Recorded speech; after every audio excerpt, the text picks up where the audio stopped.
Hello, everybody, and welcome back to Ben Talks Talent Conversations.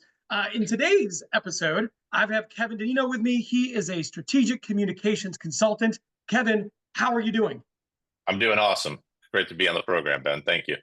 Yeah, absolutely, absolutely. So today, Kevin and I have a lot of things we're going to talk about, wide breadth of topics. So I'm really excited about it. But I wanted to start I want to start off just talking about like your business. So you've been a business owner for 16 years. You have been directly involved in hiring and firing people. So I guess first, what have you learned in that time? And second, what advice would you give to candidates who are going to go out and they're going to be interviewing? Cool. I mean, I think as a business owner, you've always heard the premise of kind of hire slowly, fire quickly, and I'm a big believer in that, particularly if you're a small business owner. But when I look for candidates, I'm looking for resiliency. I think there tends to be the tendency, Ben, to kind of look for people that share similar traits to you, even sort of similar skill sets or backgrounds. I always look for a diversity of thought and skill as well, and in particular where people had shown a resiliency across the workplace, and that could be a lot of different things. It could be a career change, it could be navigating a layoff, etc. But I like to just ask candidates and have them talk me through that as well. Yeah, that's good advice. And besides having the channel, besides being a recruitment, I'm also a hiring manager. I have a team, and I couldn't agree more with your hiring people who have different skill sets and abilities than yourself. I could only think if I had a team of 30 me's, how terrible that would go. It would be so loud. No one would be paying attention to the details. And I can see that devolving into fistfights. So, like, hiring people who balance you out and fill in the gaps, I think is really important as you build a team around you. Whether you're a team lead or a business owner, I think it's a pretty critical strategy. It's a huge strategy. I mean, there's, I'm sure everyone's heard of like the Briggs Myers personality profile, and Yeah. still a big believer in that as well. And making sure that you have people that might have more of an eye for detail or compliance. You have kind of your steady eddies, if you will, your team leads who are the glue to keep everyone together. You might have stronger personalities that are more direct and faster paced, where you can have a group where everyone kind of evens each other out and almost kind of creates checks and balances within your company. That's a huge component of it. Yeah, absolutely. Okay, I want to switch gears real quick, and I want to talk about communications because that's your field. That's what you specialize in. And you're the first person I've had on the podcast, if you will, who that's what they do. So Okay. I'm super curious about it. But let's just say you're giving advice to someone who wants to pursue a career in communications. Tell them a little bit about what it is and what advice you would have for them in pursuing that career. I think communications is a very rewarding and very valuable career path and skill set, Ben, across the board. So communications might be the one role where there's so much variety in terms of what you do, but the overarching message of communications is simple. It's how a brand is communicating with its audiences. And a Mm, brand's audience could be customers, could be shareholders, could be employees, could be vendors. And so there's various, I would say tranches, if you will, of comms, external or media relations. That might be more of like what you hear PR, for example, refer yeah, to. Then you have internal communications if you're a large organization and you need to communicate with employees, having internal folks, analyst and shareholder or investor relations. So there's all of these sort of subsects, if you will. But communications really is the main connector, if you will, between a brand and its audience. And you're very much the steward of that brand in terms of what yeah, it's going to say, how a brand's going to communicate, the tone, the pace of it. And so it's an important role. And oftentimes, like the head of comms should be reporting to the C-suite. In many cases, it's to the CEO. So yeah. you're very involved in decision making as a whole as well within a brand.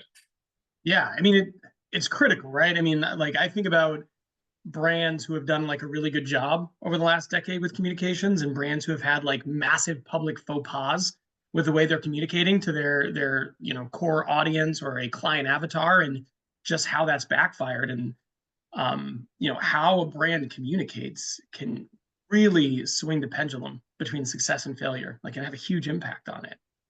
Yeah, So absolutely.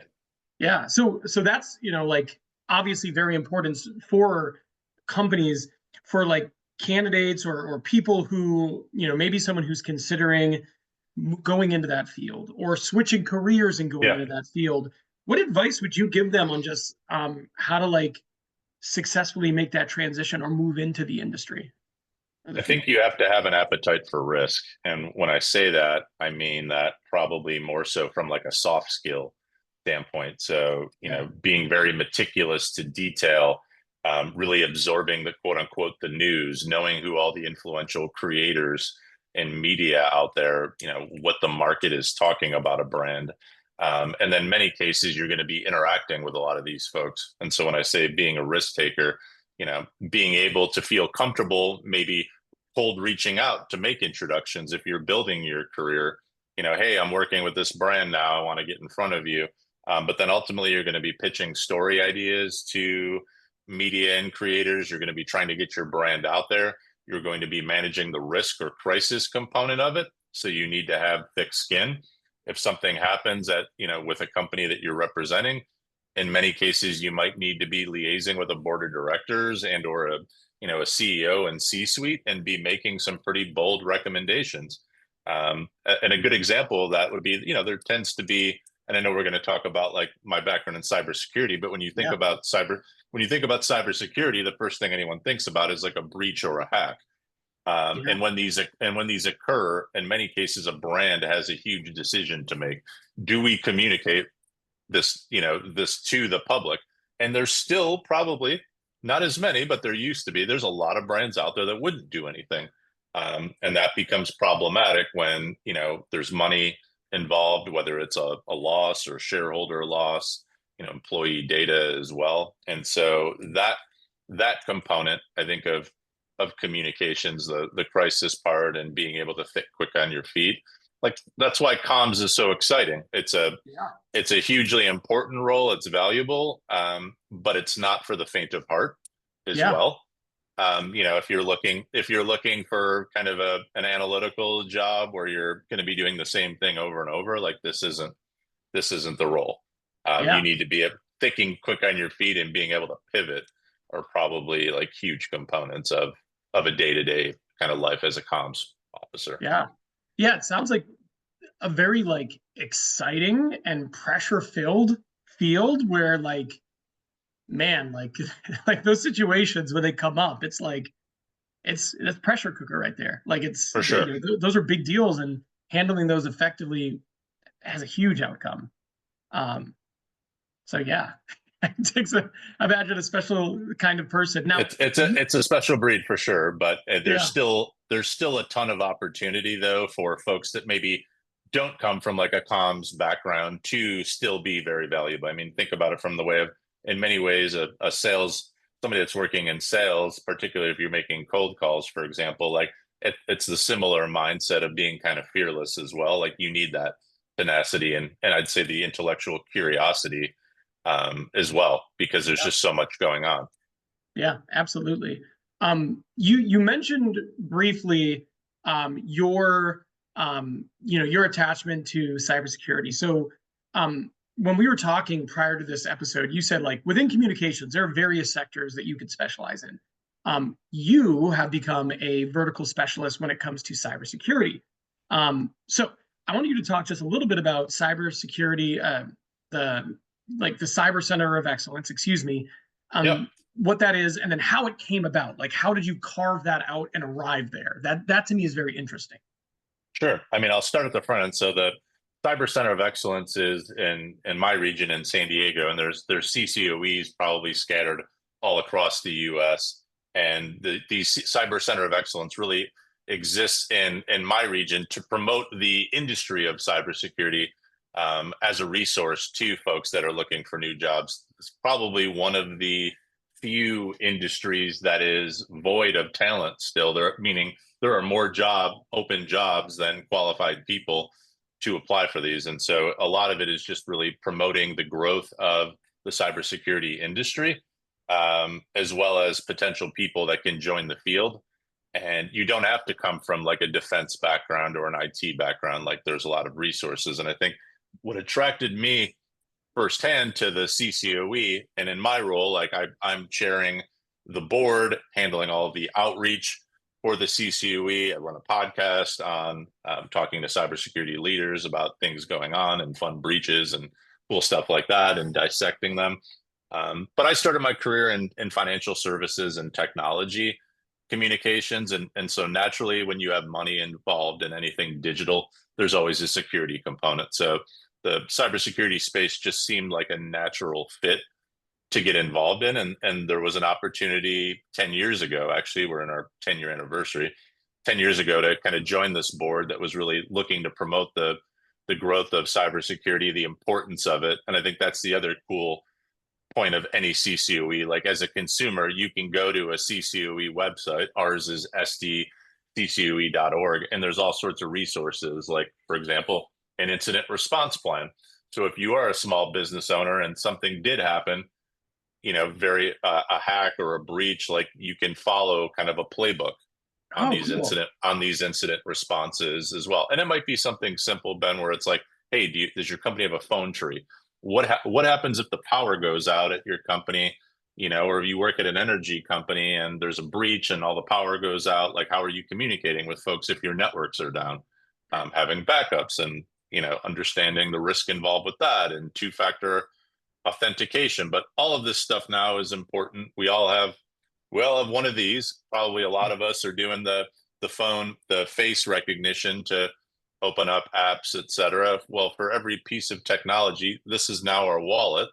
Think about all the amount of money and personal information involved in these, and really how you need to be protected. And so I think that whole culmination of like the tech and money and security, it was always an interest of mine, but now it's a day-to-day part of all of our lives. Like, and I think Yeah.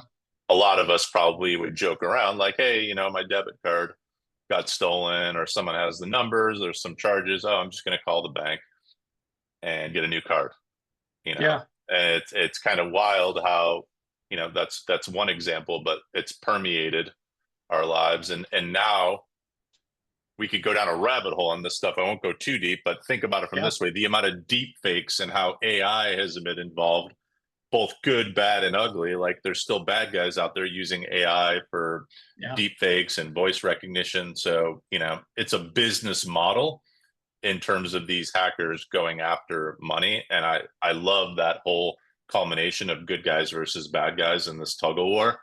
And so Yeah. there's never a dull moment in that space as well. And so maybe I'm just Yeah.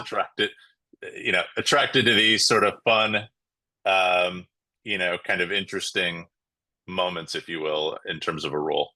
Yeah, it's very interesting because I think unbeknownst to so many people, there is this arms race of like, people who are trying to, steal money, steal information, steal IP, whatever, and then people who are tasked with keeping that from happening.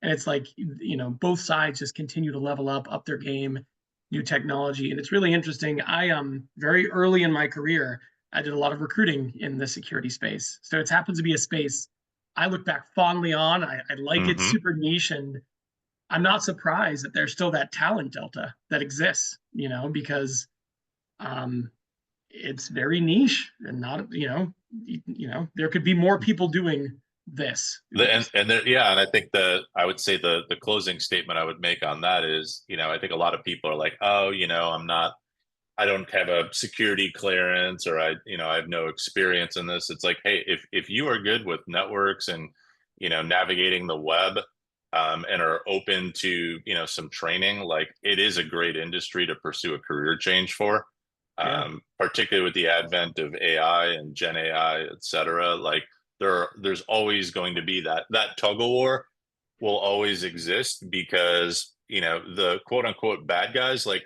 it, when I say it's a business, like there truly are organizations, and it even has a name. Ransomware is a business. Like there are large organizations that exist to do yeah, ransomware attacks and extract money from various companies. And so there's always going to be that tug of war where they need people to work in that field. Yeah, yeah, absolutely. And it is very interesting when you think that there's just these whole groups of people, and it is a business model. It's I haven't heard it described like that before, like in the way you've articulated it, but it's very real threat, and it's something that a lot of people just go about their lives oblivious to, but that war is happening in the background constantly and very interesting. For sure. Yeah. All right, last question, same question I Yeah. always like to end with. What are you passionate about outside of work? Well, you know, it's a great, it's an awesome question, and there's so many things. But I would say, I play in an adult ball hockey league here in San Diego, Okay. and I love it. Yeah. It's great exercise. Imagine an outdoor hockey rink, and you could, in theory, rollerblade or skate on it, but we're running old Yeah. school, so it's great. It's great cardio. I love playing hockey. I never got the chance to play ice hockey, kind of growing up. But when you joke around about a beer league hockey, it's a co-ed league with people ranging from like 20 to 60 playing, and it's my way of kind of staying active and working out. It's fun networking. You're outside most of the time, as well. So let's say that's an after work passion for sure of mine. Yeah, that is very cool. When for those listening in the background, I have a conversation before this conversation with the people, and I always tell them that I'm going to ask them this question because I want people to think about it, but I never hear the answer until I'm like live recording. So like right now, I just heard it, and it's always so interesting. And it's always different. I Would haven't you got a have guessed single that? repeat, Yeah. not a single repeat yet, which is really cool. But that sounds fun, and gosh, you certainly live in a city for it. 360 days a year. It's what, I was gonna say 71 degrees. It's sunny. it's a good place to be outside doing something. I'm not much of a yogi or a hiker or a biker, Yeah, so I feel like it's a nice opportunity to stay outside and play some hockey and take your aggression out on folks too throughout the day. there You you go. mentioned the kind of the stress from comms. Well, playing a nice kind of stress reliever after is always nice too. Yeah, totally. Well, Kevin, thank you so much for joining today, and I appreciate all the info and the conversation. It was great. Thanks, Ben. I enjoyed it as well. Take care.